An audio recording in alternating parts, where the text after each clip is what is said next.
Biblia tiene una regla, y no una, sino muchas reglas para empezar a bendecirte y para vivir una vida económica de bendición. Bueno, ahorita te voy a contar algunos de los secretos. Hola, ¿cómo estás? Quiero hablarte de algo, ¿sí?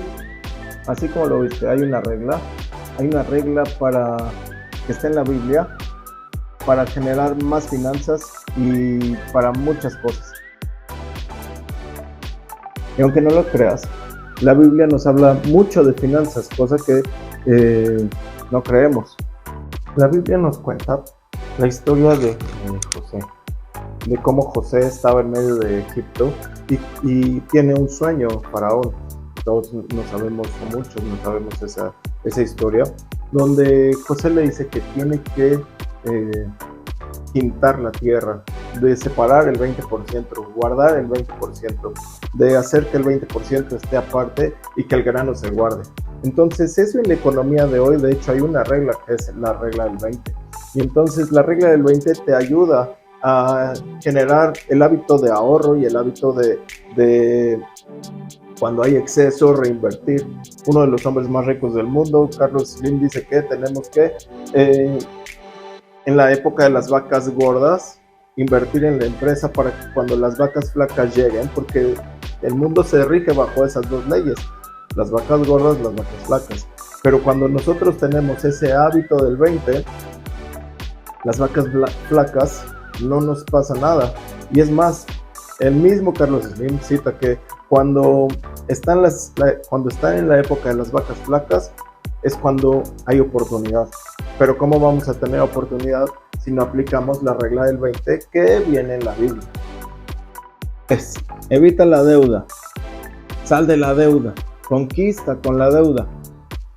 Y aunque voy a citar aquí a Robert Kiyosaki, que dice que uses la deuda para conseguir, tiene razón, sí se puede, pero Dios nos está diciendo que lo hagamos de otra manera, así es que vamos a hacerlo de otra manera.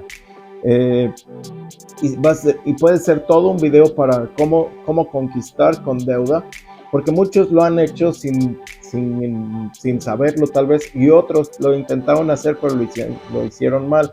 Entonces tenemos que salir de deuda, evitar la deuda, conquistar.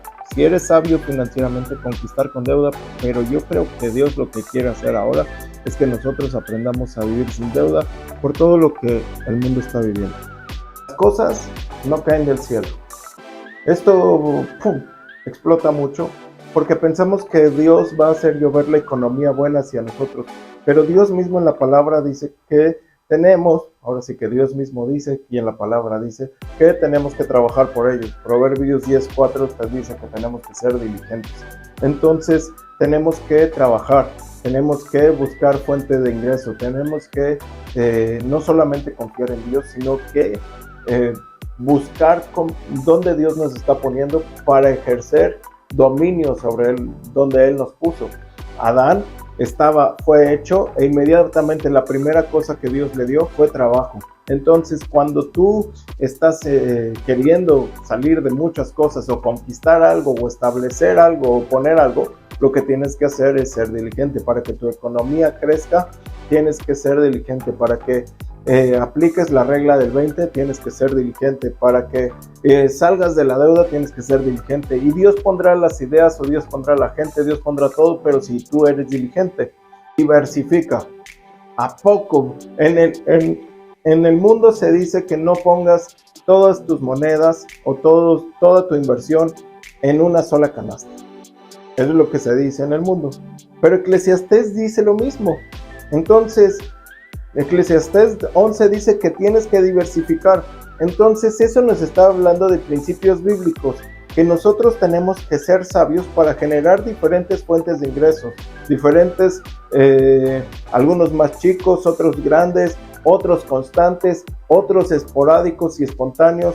Entonces, posiblemente tú tengas una fuente de ingresos con tu trabajo, pero dices, es que tengo que ser diligente porque estoy en deuda, o porque quiero salir de deuda, o porque quiero hacer esto y tengo esta meta, tengo este sueño, tengo estas ganas de construir, de viajar, de lo que sea tu sueño, tu meta, lo que Dios te haya puesto o lo que tú quieras conquistar. Entonces, ¿qué tienes que hacer? tienes que aprender a diversificar. Tu fuente de ingresos puede ser más variada. Si, por un ejemplo, un día o 2 días o tal vez más, no sé, dijeras, voy a vender fruta, voy a hacer esto, voy a hacer el otro, voy a escribir un libro, y con eso voy a generar para esto. Entonces, recuerdo que mi esposa, en un grupo para ir a Japón, les dijeron, ¿y ustedes qué van a hacer? Y unos, en una lluvia de ideas, dijeron, yo voy a hacer esto, yo voy a vender tal, yo voy a salir, yo voy a vender ropa. Entonces, porque siempre estamos como sujetos a una sola fuente, pero la misma palabra nos dice, diversifica. No ames el dinero. El problema no es el dinero. El problema es el amor al dinero. Se ha confundido esta palabra de humildad por pobreza y de riqueza por prepotencia. Entonces, nosotros tenemos el modelo exacto con Jesús. Jesús era totalmente humilde, pero sumamente próspero. Moisés fue el hombre más manso, pero totalmente su ministerio construyó todo un tabernáculo con lo mejor de lo mejor. Entonces podemos decir que era próspero. Entonces la humildad no tiene nada que ver con el dinero, sino que la humildad tiene que ver con el corazón. Cuando tú amas al dinero, algo en tu mente se trastorna y tu amor por Dios se va a perder. Por último, pide sabiduría. Sabiduría como Salomón.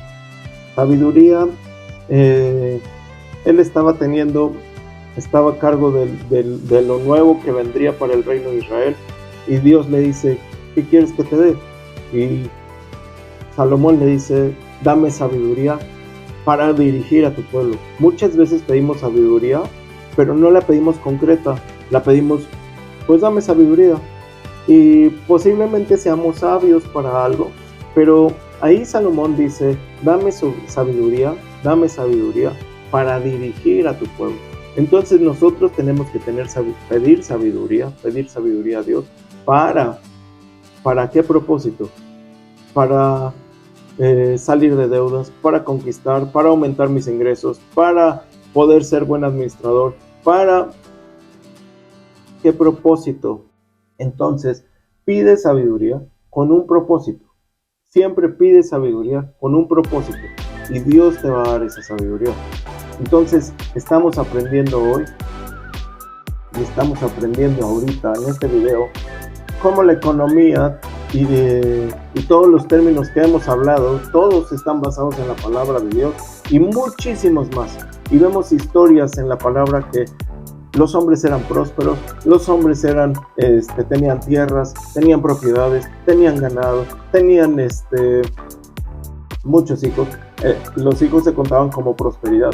Entonces, la palabra de Dios no está peleada con la economía, y la economía no está peleada con la prosperidad, y la prosperidad de Dios es de nosotros, porque si nosotros tenemos la palabra, la prosperidad es nuestra.